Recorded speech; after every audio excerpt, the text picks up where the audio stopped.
কালো হাত, এই সন্ত্রাসীদের কালো হাত, এই শিক্ষা সন্ত্রাস হারুন গেছে যেই পথে, এই মাসুদ যাবে সেই পথে। পুলিশের যে গণবিরোধী চরিত্র তা উন্মোচিত হয়েছে। আমি ঢাকা বিশ্ববিদ্যালয়ের শিক্ষার্থী পরিচয় দিয়েছি। এরপরেও যদি পুলিশের আগ্রাসী ভূমিকা এরকম হয়, তাহলে রিক্সা শ্রমিক, সাধারণ ক্ষেত মজুর, দিন মজুর, গার্মেন্টস শ্রমিক থেকে শুরু করে যে সাধারণ জনগণ, সেই জনগণের উপরে কি পরিমাণ শ্রেণীবিদ্বেষ যে রাষ্ট্র কায়েম করে, তাই সাধারণ জনগণের কাছে পরিষ্কার। কালকে যখন আমার উপর আক্রমণ হয়, আমার তখন মনে পড়লো কল্পনা চাকমার কথা।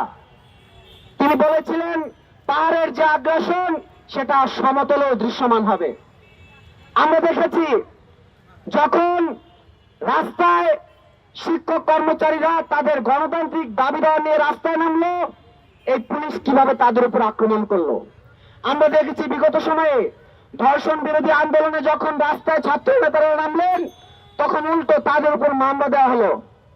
আমরা দেখলাম এখানে ভুক্তভোগীও রয়েছে। জুলাই অভ্যুত্থানের পরবর্তী সময়ে কি পরিমাণে মোরাল পুলিশিং করা হয়েছে।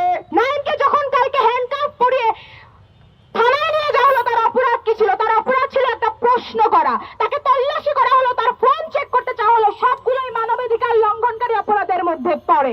তার কাছে যখন কিছু পাওয়া গেল না, তাকে প্রহার করা হলো, কারণ সে কয়েকটা প্রশ্ন করেছিল।